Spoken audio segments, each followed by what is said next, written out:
Bonjour, numéro spécial en ce début d'été pour Tassin la demi-lune On Air, votre podcast pour vous faciliter la ville. Nous vous convions à une petite balade dans le parc de la Rhôde pour son inauguration ce jeudi 3 juillet. Le parc de la Rhôde, c'est un projet global qui regroupe un parc public donc, mais aussi un ensemble petite enfance, les petits maraîchers, et prochainement l'école Samuel Paty en cours de construction.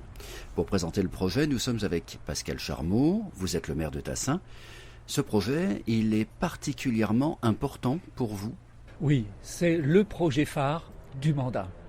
Mais c'est aussi une intention portée et un projet porté depuis 10 ans par la municipalité que j'ai l'honneur de conduire.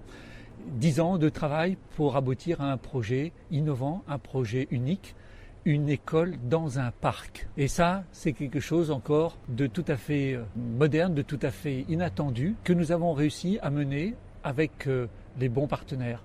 Nous avons fait en sorte que nous puissions acquérir le foncier de ce terrain qui était destiné à de la promotion immobilière, il faut le savoir, parce qu'ici à Tassin-la-Demi-Lune, en plein cœur de ville, c'est l'appétit féroce des promoteurs qui décident de beaucoup de choses. Et donc il a fallu se battre effectivement contre cette tendance et cette pression pour extraire ce terrain de 13 000 m² de la promotion immobilière et faire un projet d'intérêt général. Pascal Charmeau, on vous sent ému aujourd'hui? Oui, ému parce que un projet de cette nature, un projet phare, un projet qui transfigure le quartier, comme c'est le cas aujourd'hui, en apportant des services, des équipements qui sont nouveaux et qui vont accompagner les familles pendant des générations, c'est effectivement quelque chose qui me touche tout particulièrement. Oui, j'ai une émotion. Merci Pascal Charmeau. Ce parc est situé en plein cœur de la ville, dans le quartier Rhôde Libération Constellation. C'était donc historiquement un terrain maraîcher. Bonjour Bertrand Vignal, vous êtes architecte paysagiste pour base qui conçoit le parc. L'une des particularités ici, c'est le travail qui a été réalisé en parfaite collaboration avec les architectes de l'école, c'est bien ça? On travaille beaucoup avec les architectes, bien sûr, mais souvent on arrive après, même si on fait le concours commun, alors que là on arrive quasiment avant. Ça fait 20 ans que je travaille, ça arrive jamais. Et donc ça change tout. Voilà, ça change tout parce que la concordance du projet, de tous les rez-de-chaussée, comment on plante au bord des classes et ainsi de suite, tout ça peut se régler très facilement. Et je pense que si on n'avait pas fait ce concours comme ça, le parc serait différent et l'école serait différente. Et même si on avait voulu les relier, elles se tourneraient peut-être un petit peu plus le dos.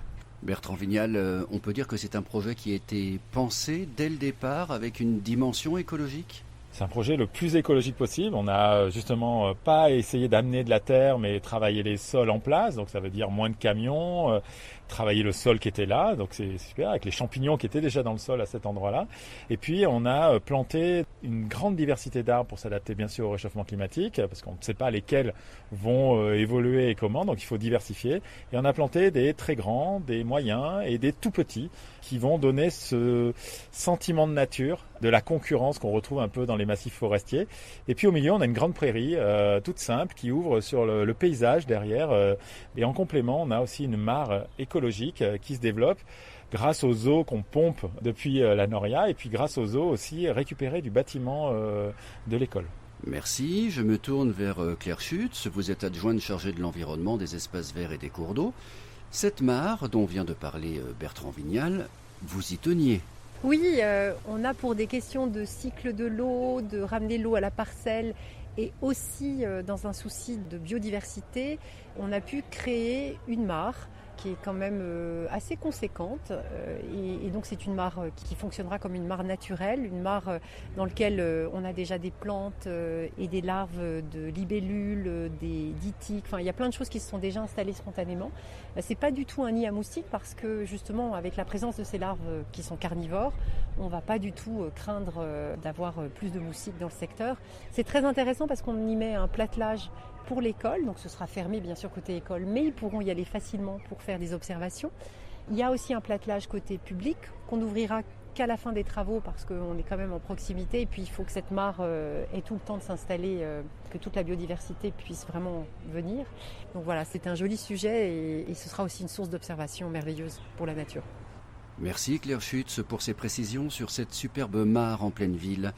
Ce projet global à Tassin a été rendu possible grâce à un financement par la ville, bien sûr, en majeure partie, mais aussi avec la participation de la métropole de Lyon, de l'État, de la région. L'Institut Mérieux a également contribué financièrement. Alain Mérieux, comment avez-vous participé à ce projet ? On est très heureux d'avoir participé par l'approvisionnant en arbres. Ce parc, il ne demande qu'à grandir et s'épanouir parce qu'il est en ville. Et nous avons de telles relations très anciennes avec Tassin, très anciennes, familiales, qui ont été réacerbées par le fait que nous avons acquis une quinzaine d'années Moncelar, où on a maintenant l'université du groupe, on a Habitat Humanisme, on a Mérieux Nutriscience. Et puis nous avons travaillé avec la mairie pour transférer la maison Champromy en maison du répit. Et à côté, nous transformons la maison dite Rocher en l'agrandissant pour accueillir des adolescents un peu en difficulté. Donc on a des liens très forts avec la municipalité. On est très heureux d'être à vos côtés. Ce projet, Alain Mérieux, semble vous tenir particulièrement à cœur ? Oui, ça tient à cœur. Vous savez, c'est nos racines, c'est l'ouest de Lyon, c'est Tassin. J'ai découvert, parce que j'ai perdu un cousin qui m'était très cher, et que le caveau familial est toujours à Tassin, de la famille. Pas la mienne, qui mon père les a envoyés à Marcy-l'Étoile, mais les racines de la famille Mérieux reposent à Tassin. Merci Alain Mérieux. Vous l'avez compris, l'originalité du projet, c'est de concevoir à la fois un parc public, un pôle petite enfance avec les petits maraîchers et une école pour les imaginer ensemble.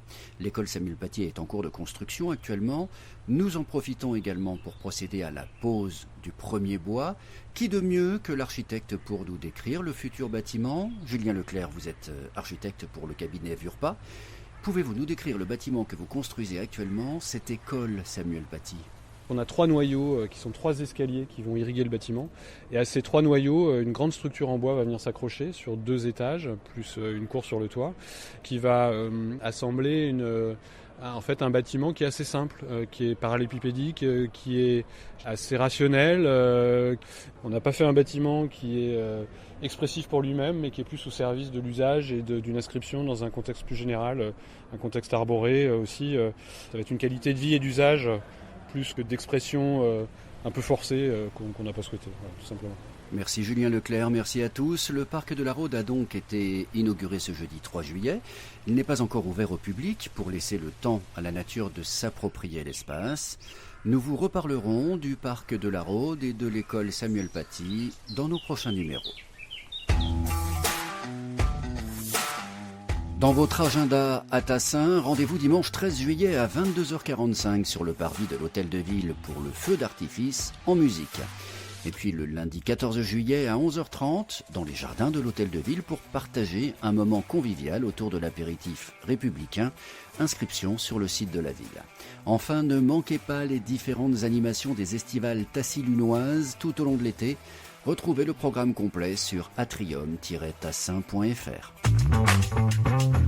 Merci d'avoir écouté Tassin la demi-lune on air. Ce podcast a remporté le prix Territoriador de la communication. Tassin la demi-lune on air est une réalisation de Lyon Air conçue et animée par Laurent Imbert.